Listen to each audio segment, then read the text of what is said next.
Hello everybody, this is Kathy Grosskirth with Bookkeeping Clean and Simple, and I am here to talk about how to set up bank rules in QuickBooks Online. As you can see, we are in the banking center for Craig's Landscaping, and what we're going to do here is we're going to work with a couple of transactions here to set up bank rules. Now this video is a little bit longer than the normal video that I do, but I hope that you will stick with it, because once you get finished viewing this video, you will have a better understanding for bank rules and want to implement this in all the companies that you work with. Or even if you're a sole proprietor or you're working on your own books, you'll see how quick and easy this will make everything that you do in your own company as far as your bank feeds process go. So as you can see, I've scrolled down a little bit, and basically I'm going to be looking at these top 2 or 3 transactions, at least the expenses one for this description of a company called A Rental. And if I click in on that, you'll see that it was actually a bank detail showing A1 Rental Backhoe Rental. So we are actually going to set those up to not only to add the expense category to that, but we're going to actually move those automatically to the In QuickBooks tab up here.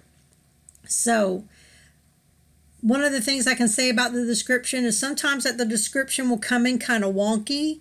So that's something we'll have to account for in the bank rules. So hopefully that'll make sense as we go through this process. So the first thing I'm going to do is I'm going to go ahead and click on the bank rules tab, and that switches us over to that. And if you look at the description where it talks about how you can use the rules to save time, you can assign specific payees and categorize them, and you can even split transactions.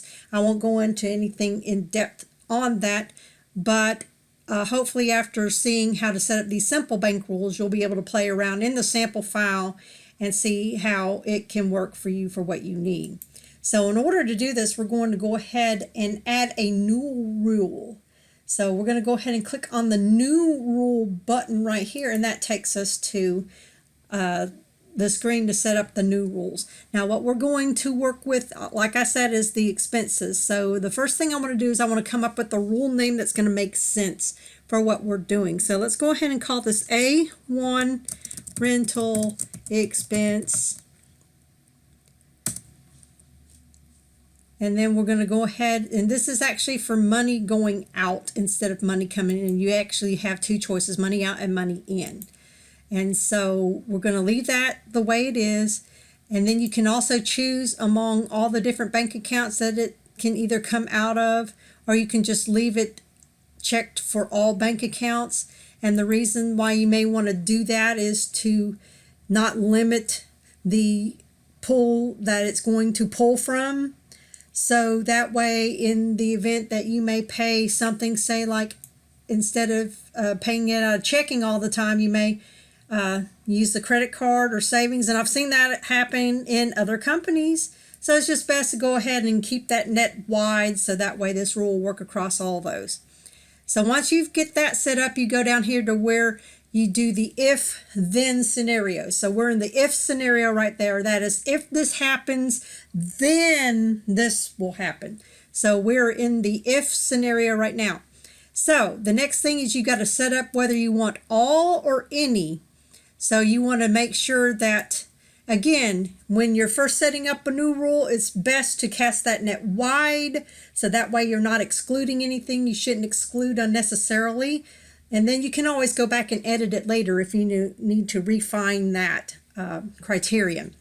So basically what we're doing here is we're setting up the first scenario, the if scenario, when a transaction meets any of these conditions. And really the only condition that we're meeting is we're meeting either whether or not the bank text, description, or amount either contains or doesn't contain or is exactly.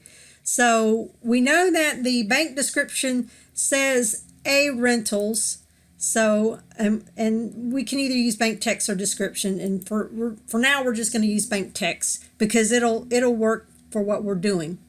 Now we don't want to do exactly, because like I said, remember we've got the bank detail coming in and saying A rentals. So what we're going to do here is we're going to type A1 rentals, just like the bank feed description or the detail when you look at it added in the thing shows. Even though it shows on the register as A rentals, it's still going to work, I promise you, because we're not doing the all, we're doing the any, which means, and then contains and not is exactly.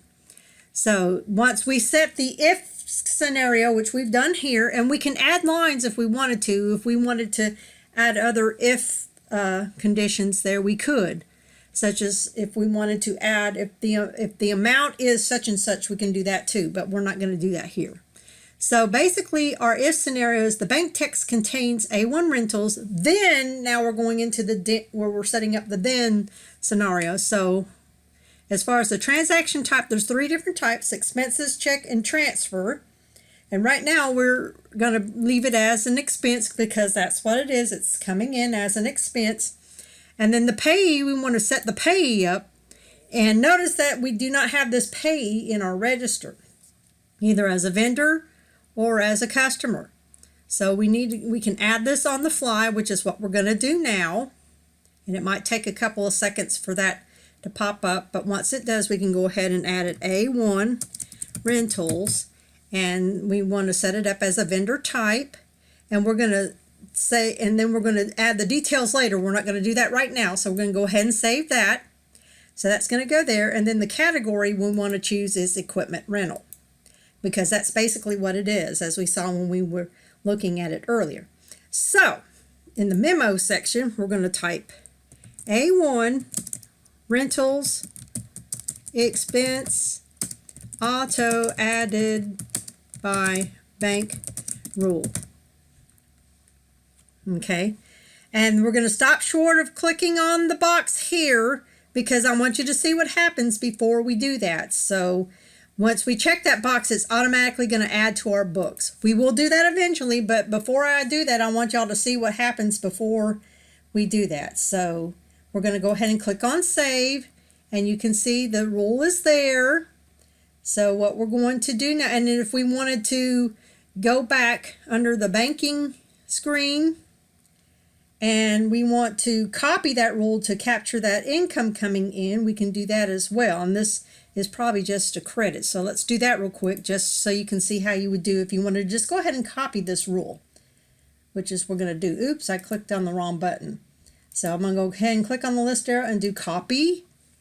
And it says copy of A1 expense, and it's basically just doing everything in mirror. So we're going to do money in instead of money out. We're going to still leave it all bank accounts. We're going to leave all this the same, but this time we're going to switch over to deposit and credit card credit. We're going to leave all this the same just for the purpose of this. This may not be the right category you would use for that coming in, but for now we're just going to leave it that way. And we're going to change this to credit, and we're going to do that, and we're going to do the same here. I'm going to say credit to account, and then I guess I can just add that down here real quick too, to account. All right, so we're going to go ahead and save that, and that's going to take us back to our bank rules main page there.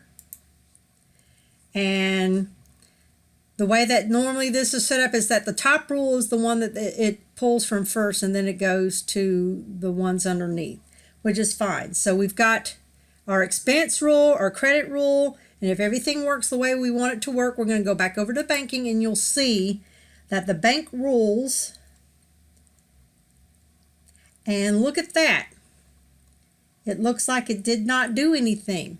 So we did something incorrect. So let's figure out what we did that was incorrect. So let's go back and fix these rules. We can actually delete a rule if we wanted to. So let's go back and figure out what happened here where we messed up. So let's go back to the expense. All right.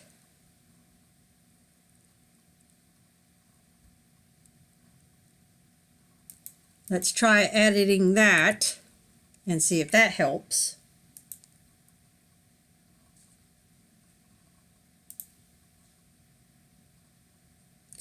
Nope, it still didn't do anything, and I don't understand what's going on with that. It worked when I was playing around in it earlier, so I don't understand.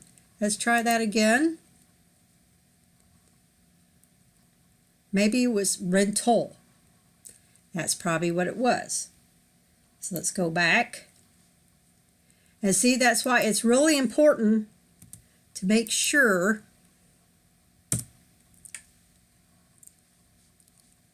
just made those couple of tweaks there. And I'm only editing the expense one right now so we can isolate that. So that's what it was. That's what it was.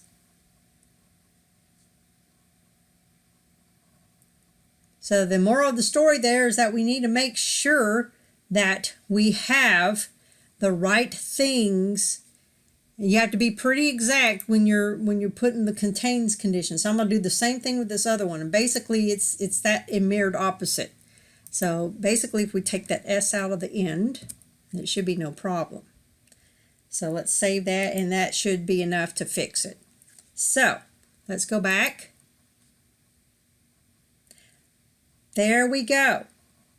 So that's what we needed to do to fix that. So it's just real important to make sure that when you're setting these up, and if it doesn't work, you just have to go back and tweak those areas. So anyway, we're going to take that a further step on, and we're going to start with the expense one first. We're going to edit that. So remember, I had to change some of the wording in the conditions because it would not, the rule would not work. So now what I'm going to do is, now that the rule is working, we want to step it up a notch. We want to automatically add to my books. So we're going to save that one. And as you can see, when you do that, it has the auto add little symbol there. So that way when you go into the register, you'll see that as part of the transaction when you go look at it. I'm going to do the same thing with this one. This is that credit that we were talking about. I'm going to do the same thing. All I did here is going to add a check mark there. Save that. And now both of these have the auto add. Now look at what happens when we go back to the banking center now. Well, you no longer see those in the for review section. So if we click over to the in QuickBooks, look at that. It moves those out of for review and then puts them straight away into the register. So now with those rules set up, anything that comes through the bank feeds that meets those conditions that we set up for those two rules are going to skip this for review. They're going to skip this for review now, and then they're going to go automatically into QuickBooks. And this tells you that. This is that auto rule symbol that I was telling you. That means it's going to auto add. So that's all you have to do. And you can see where this will be really helpful, because what's going to happen is that you're going to have tons of transactions, maybe from Home Depot or something, that you know that are going to be coded to tools and equipment or something along those lines. You can code those in there and have them do this very same thing where it skips for review and goes straight into the in QuickBooks tab, so you don't have to mess with them when they come through. So you can see where this will help you with your work. So use the Craig's Design and Landscaping Services file to play around with the bank rules, and then you can implement them to your QuickBooks file as well. I hope you found this really helpful, and I look forward to showing you some more tips and tricks with QuickBooks Online. If you like this video, give it a thumbs up. If you want to reach out to me to have any other training, one-on-one training or other things, just reach out to me. I hope to see you again very soon, everybody. Take care.